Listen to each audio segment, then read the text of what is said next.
Hi, I'm Craig Phillips. In this video, I'm going to show you how to lay your own composite decking onto an existing frame. I've recently built my own dream house. Now it's quite an unusual size and shape. In fact, it's got 16 corners. So I've designed a decking frame that'll go around almost half of the house. Now whether you're designing, building your own house and garden or just reconfiguring the landscape area, it's very important to get the aesthetics of the materials right. Now I've got this lovely dark red brickwork here with a terracotta mortar in between. Right next to that we've got the large aluminium bifold windows, which is an anthracite grey, and then of course we've got the large panes of glass here which is going to reflect what I put down on the surface. Now I've chose the composite decking boards with this lovely wood grain effect, which I believe will complement the rest of the materials on this house. Now, great thing about the composite decking is it looks so affected, it can be mistaken for real wood. It's got this lovely grain effect here. However, it's universal. The opposite side of it has the routed out grooves in there for the non-slip tread. So it's your choice which side you can actually lay. The lengths themselves come in 3.66 meters in length. They're 146 millimeters wide and 25 millimeters deep. I've chose to use the hollow plank. It's extremely strong but very lightweight, and you can also get a solid plank as well. It's really easy to install on a standard wooden frame. Now, if you're having to construct your own frame for your decking, a couple of things you need to bear in mind. You have to use structural timber to a grade of C16. It has to be tannalized or pressure treated, and when you're building the frame, the joists themselves have to be a maximum of 350 millimeters apart, center to center. And you also have to double the frame up where the planks actually meet together. But we'll show more about that when we're actually fitting the planks. But if you want to watch another step-by-step video of how to actually build the frame, please follow the link in the description.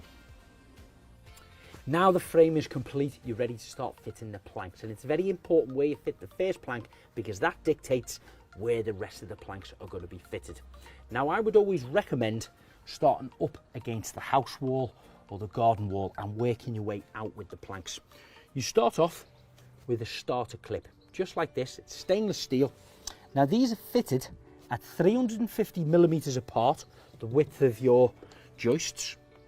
I'm going to put a small packer about 4 to 6 millimeters away from the wall, just to give me that little expansion gap.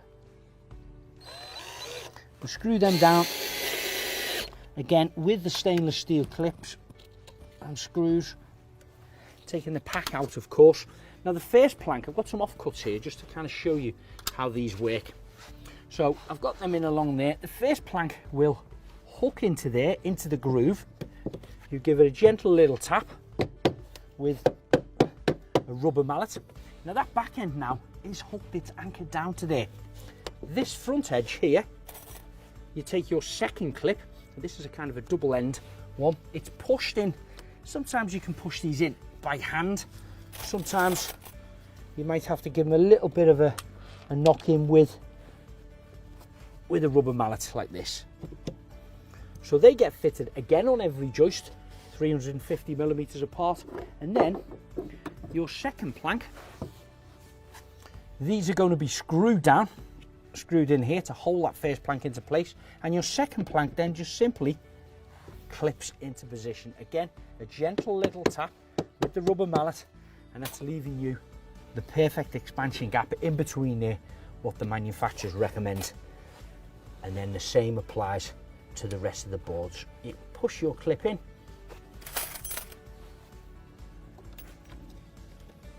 little gentle knock if they need it, and then the third plank will be in position, screwed down again of course, and then that is in like this. But these are only offcuts, so I'm going to start off with my full first length into position. I've got all my starter clips in all the way along the ledger beam. If you're a little bit unsure that your wall may not be quite straight, you can run a string line across them all the way through, just making sure that they're all in line. This plank is going to start right on the end of my fence all the way along to here, pushing it in, making sure all my clips are fixed down and my packers are out the way. gently tapping that in with the rubber mallet. Perfect. Now I can start to put my clips into position on every joist.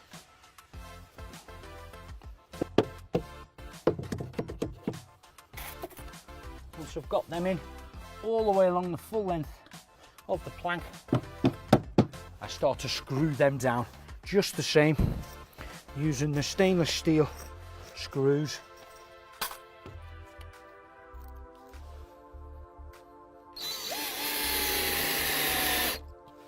As you can see, that plank now is down solid. You've got the hooks on the back, the starter clips holding it down, and then you've got this holding it down there. So again, we continue screwing that along every clip.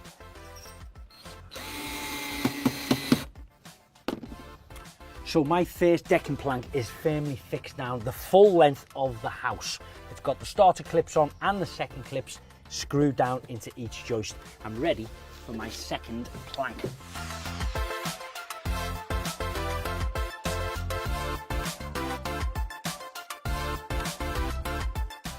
So that's my second plank firmly fixed down with the brackets along the full length of the building. It's ready for the third plank. Now, if you've got a job as big as my one, it's always best to get an extra helping hand. John, another plank. Thank you.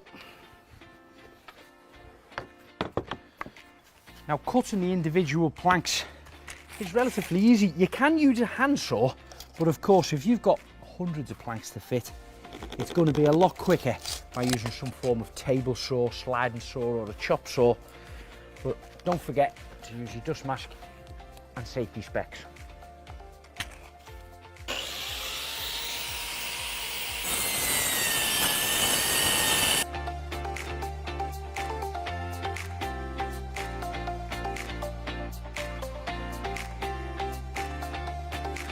As you can see, I'm creating a brickwork effect by staggering the joints of the planks. Wherever the joints meet, these must be sitting on two joists, leaving a 10mm expansion gap. Well, that's perfect. I would always advise you, every about probably 3 courses, get yourself a string line and run it in from one end to the other. You can find that you've got a fraction of a pull just between them, especially in this warm weather. The boards tend to expand and detract, so always, every 3 boards I run them in. I've done it on my 3rd one, and now I'm doing it on my 6th board, and I'll do the same again on the 9th board. And then if you have got a little bit of a defect in it, you can always pull them out or pull them in. It's only talking about a millimetre or 2, but what you don't want to do is leave that bow in there, because what will happen then, it'll start to get exaggerated the more and more boards you actually fit in place.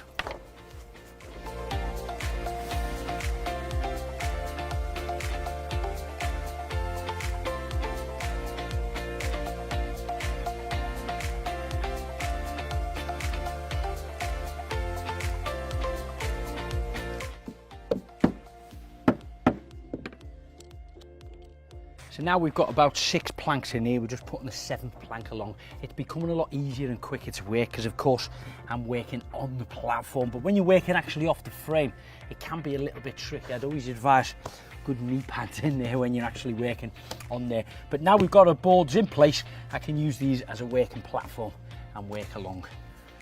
There's many benefits for using composite board. Firstly, it's eco-friendly. It's slip and stain resistant and even splinter free. Whatever it throws at you, child's play, bicycles, barbecues, party goers, paddling pools, and even garden furniture, it will withstand it all and keep its natural beauty. Now the width of the deck is complete. The length of it here, what I've done is I've oversailed my planks. As you can see, they're all different lengths on there, and I'm just going to cut them off with one single cut with a plunge saw and a guide all the way across it, so it's perfect.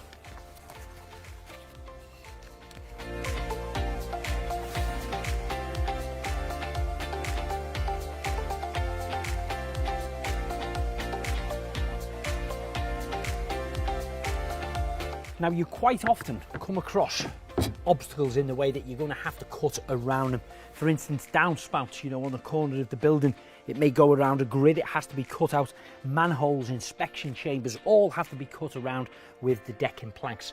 And of course, you've got posts, your fence posts here, so simply just mark them up, scribe around them, and then you can cut them either with a handsaw if they're squared and straight cuts, or if they're curved, you're going to have to use a jigsaw. I prefer to use a jigsaw, it's always a lot quicker and easier.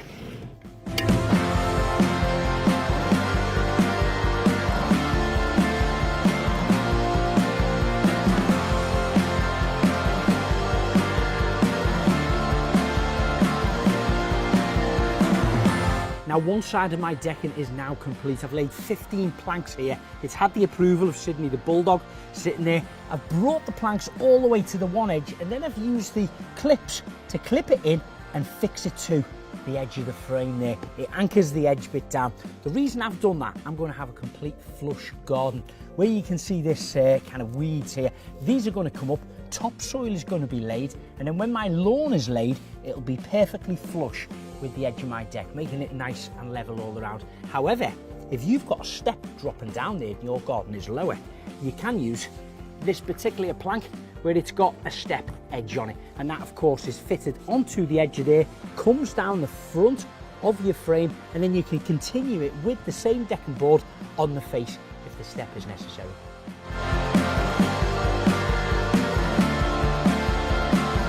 Composite decking is made from a mixture of recycled wood and high-density polyurethane.